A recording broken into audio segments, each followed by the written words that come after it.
I'm sure that a majority, if not all the survivors from that day, have asked themselves that question. Why me? Psychologists will tell you that feelings of guilt are often experienced by survivors of events or situations during which others have lost their lives.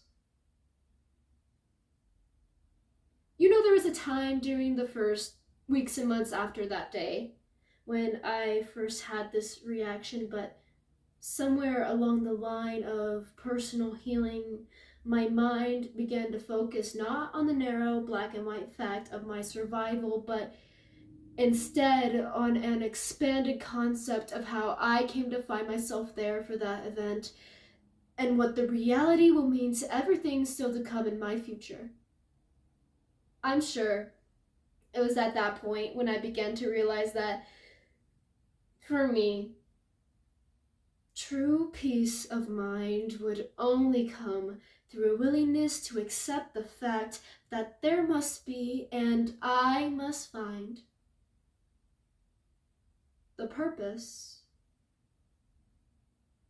of my presence there that day.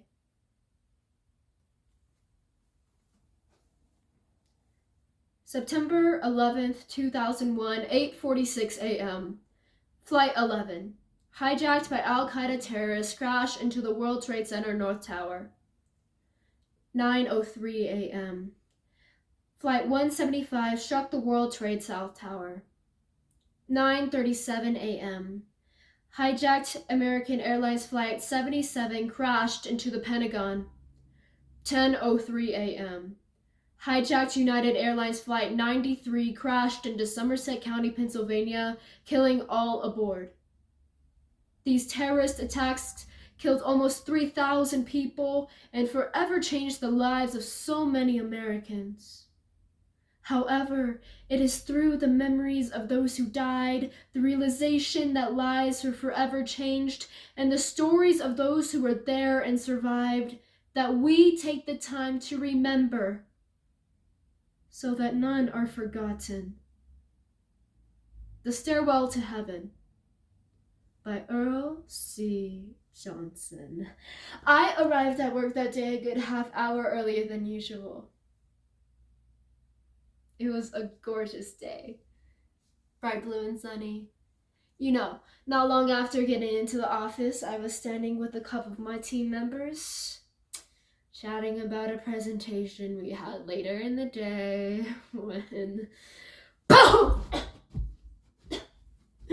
There was this really loud explosion and a huge shaking and swaying of the building that literally lifted me off of my feet and caused me to fall into a nearby wall.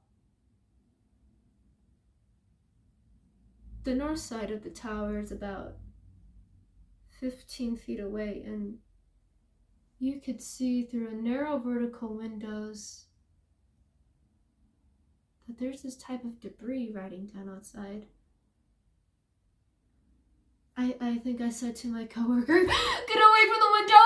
We have to get out of here!" And so we slammed right into the crash bar and took off running south, out the office back door, and into a nearby stairwell, immediately to our left.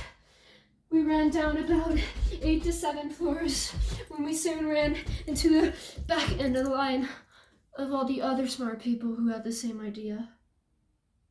Get in the stairwell and get down.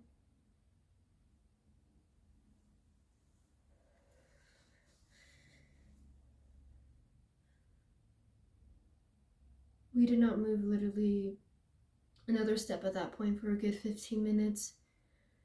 And with each passing minute, you began to sense in your own body the amount of energy you were expending trying to tell yourself to stay calm. It was at that moment when I realized the goodness of what happened that day inside that stairwell.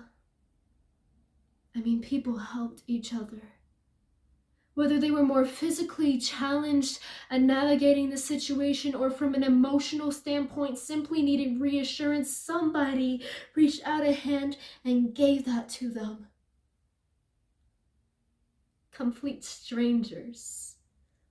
Whether it was just giving someone a hug or giving someone an arm to lean on, or in my case, I wound up holding a woman's hand for the better part of the entire way down.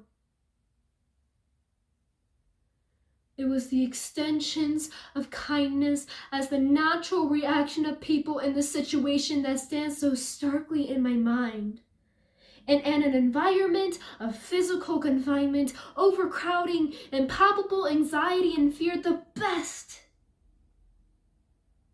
in all of us presented itself. As the line began to move again, the next real event was the second plane hitting the South Tower. I mean, as separated as those buildings were, the concussion and shockwave of the impact rattled through little space, and you could see people's fear rise to a new level. It was another unknown, a very loud and disturbing movement of this huge building that you knew shouldn't be occurring in something this large. At some point, I think we're in the upper mid-30s, when someone on a landing below me opened the door from that stairwell to that floor, which had 50 or 60 people in it when I entered it. But as I walked about 15 feet away from the door, my body had a physical reaction. My legs locked up, and I stepped out of line to gain my balance and looked at my coworkers and said, "We have to get out of here." And so we made our way back into the stairwell and caught up with the rest of the people who had continued in front of us.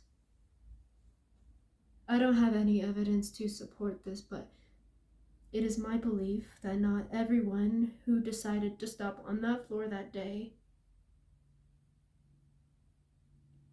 made it out alive.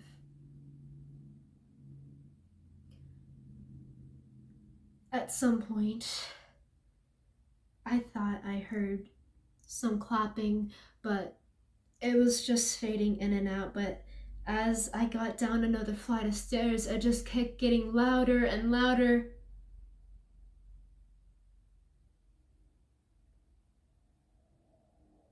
And then you see him.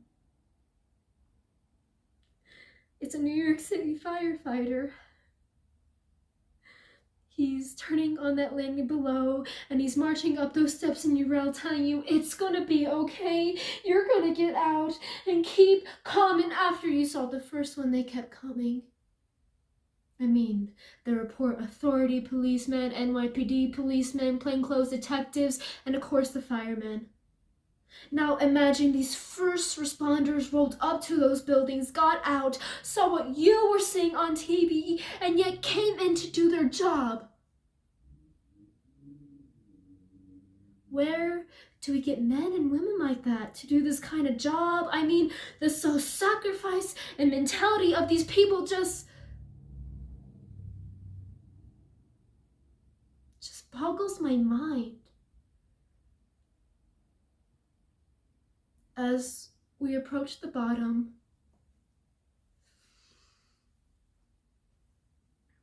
you can smell that we're gonna get out of here. So we made our way around the shopping area and into the other side of the complex, where we hiked up an escalator and stepped out into that bright sunshine and clear blue sky.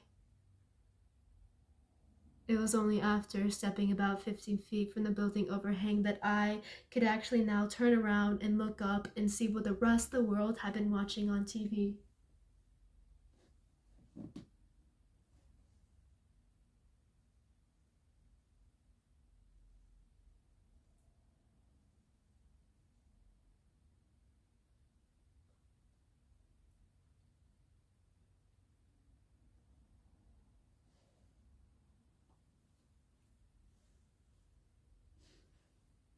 And it was the most surreal, unbelievable sight my eyes will ever see. The smoke and debris pouring forth from the buildings, the thousands of people milling about, looking lost and in shock, the poor souls whose only choice was to jump to their death or be consumed by the flames, and all of that imagery weighed heavily on my heart.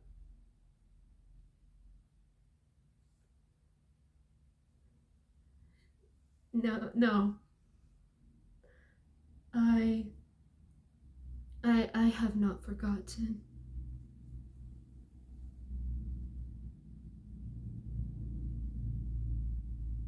Have you?